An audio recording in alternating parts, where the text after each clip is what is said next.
मैं आपके DMC act वाली बात पर एक सवाल पूछ रहा हूं। जी बताइए। आपने बिल्कुल ठीक कहा, डीएमसी एक्ट में लिखा है कि कहीं पर भी नहीं लिखा है कि उनके पास वोटिंग राइट है। अंडरस्टूड। तो फिर दिक्कत क्या है सर शपथ दिलाने में उनको पहले, फिर उसमें प्रॉब्लम क्या आ रही है, फिर उसमें क्या इशू आ रहा है? मैंने फिर कई बार आपको कहा, फिर से दोहरा रहा हूं, बड़ी विनम्रता पूर्वक आपके दर्शकों के लिए बता रहा हूं कि नॉमिनेटेड मेंबर्स को पहले शपथ अगर ये करा रहे थे तो इसके पीछे मंशा ये थी इनकी कि उनको वोटिंग राइट कौन देता? प्रिजाइडिंग ऑफिसर, जो इन्होंने प्रोटम चेयरमैन बनाया था उस चुनाव के लिए। अगर पहले सारे नॉमिनेटेड मेंबर्स की शपथ हो रही थी, उसके बाद इलेक्टेड मेंबर्स की हो रही थी, जो कि परंपराओं के विपरीत थी। अच्छा, पहले हुआ नहीं, अंडरस्टूड। तो इसके पीछे की मंशा इनकी साफ थी, इनके मन के काले चोर का खुलासा हो गया उस मतलब आप ये कहना चाह रहे हैं ये पहले नॉमिनेटेड मेंबर की शपथ कि यहाँ पर अगर इनके मन में कोई कालापन नहीं था तो पहले इलेक्टेड का करा देते। इसमें ये सिर्फ एक छोटे से बेडरूम से मशरूम की खेती करके महीने का 50,000 कमा रही हैं। मशरूम खेती सीखनी है तो फ्रीडम ऐप को अभी डाउनलोड कीजिए। प्रॉब्लम क्या थी? अच्छा, तो आप ये कहना चाह रहे हैं ये 421 इसलिए किया गया जिससे कि उनके पास वोटिंग राइट आ जाए। सुधांशु जी, इसका होता क्या है मैं आपको बता दूं क्यों ये बात।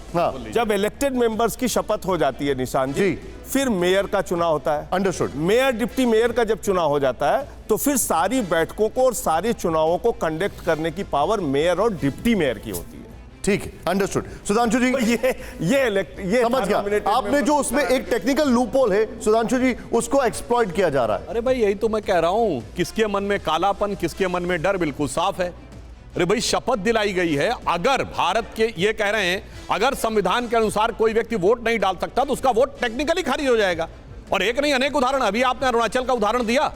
अरुणाचल में हमने बहुमत सिद्ध कर दिया था, मगर वो किस बेस पे हुआ था? चूंकि वो विधानसभा के अंदर ना होकर दूसरी जगह मीटिंग हुई थी, इस आधार पे खारिज हो गया था। याद करिए उत्तराखंड में भी ये हुआ था। हम बता रहे हैं 1997 में हमारे पास बहुमत था, मगर हमें कह दिया गया कि हमारा बहुमत नहीं है। आखिर में कोर्ट ने आदेश किया और बहुमत साबित किया। ये क्यों डर रहे हैं भाई इस बात के ऊपर? पहली बात तो वोटिंग की बात अभी आई कहां? यानी जानते क्या होता है, जिसे कहते हैं कि किसी ने कुआं खोदना शुरू किया, कहीं आग लगने वाली है। इसका मतलब आग लगाने का इनका मंतव्य था, तभी तो उन्होंने कुएं खुदाई शुरू की। अरे भाई शपथ दिलाया है, अपने मन पे देखिए वहम किसी के दिमाग में इतना हो कि अच्छा इसका मतलब वोटिंग करा देंगे और वोटिंग के बाद भी मेरे पास मेजॉरिटी है, फिर हमारे वाले भी टूट जाएंगे, हमारे वाले भी पाला बदल लेंगे। अब इतना डरते हैं तो क्या सुधांशु जी, डरते भी किससे? अपने ही लोगों से। क्या ये सिर्फ आम आदमी पार्टी का भ्रम है कि वो वोटिंग करेंगे, या आप ऑन रिकॉर्ड इसको बोलते हैं ऐसा नहीं होगा? देखिए सदन के अंदर की क्या स्थिति है, वैधानिक स्थिति के लिए बोलने के लिए अधिकृत है एलजी। सदन के अंदर स्थिति है वो है एमसीडी।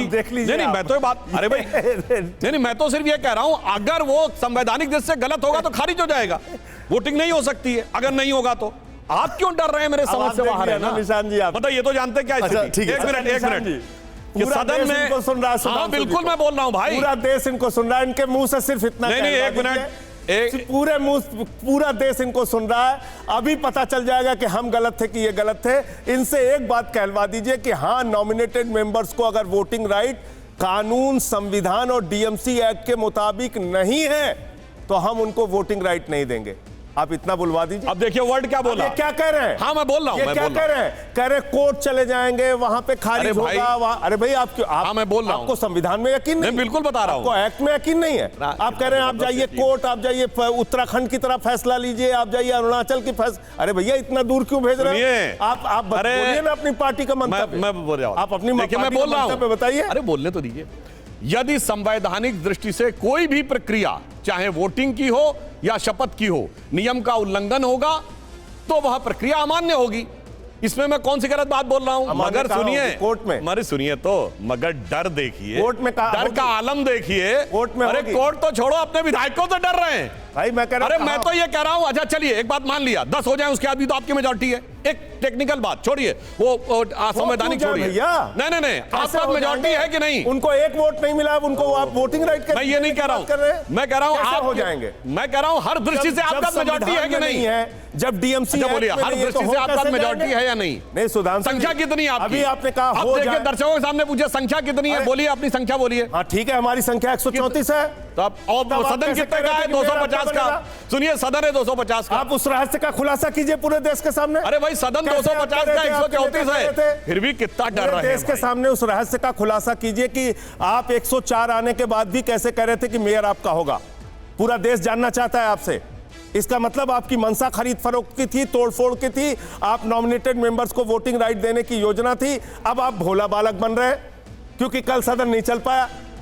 बड़ी तो अजीब इसलिए- बात कर रहे हैं। अरे भाई, 104 है तो हम मेयर का चुनाव नहीं लड़ सकते? सर मेरी बात, मेयर का चुनाव लड़ सकते क्यों नहीं हैं और लड़ते? अच्छा, मेयर मैं एक बात हमारा कहना होगा। चाहता हूं। एक मिनट हमारा होगा। एक मिनट आपके सुनिए, बयान थे, आपके नेताओं के। सुनिए। कैसे बयान दिया? अरे मैं जवाब दे रहा जब हूं। आपके पास सिर्फ 104 है। अब मैं जवाब दूं? ठीक है, ठीक है। अब सुनिए, ओके ओके। अभी बताता हूं। राष्ट्रपति का चुनाव हुआ, क्रिस्टल क्लियर था किसके पास मेजॉरिटी है। उसके बावजूद आपने राष्ट्रपति का कैंडिडेट खड़ा किया और दावा किया कि नहीं वो जीतेगा कि नहीं जीतेगा। बोलिए, मैं पूछना चाहता हूं, किस आधार पे आपने कहा था आपका राष्ट्रपति या उपराष्ट्रपति जीतेगा, जबकि क्लियर कट संख्या थी?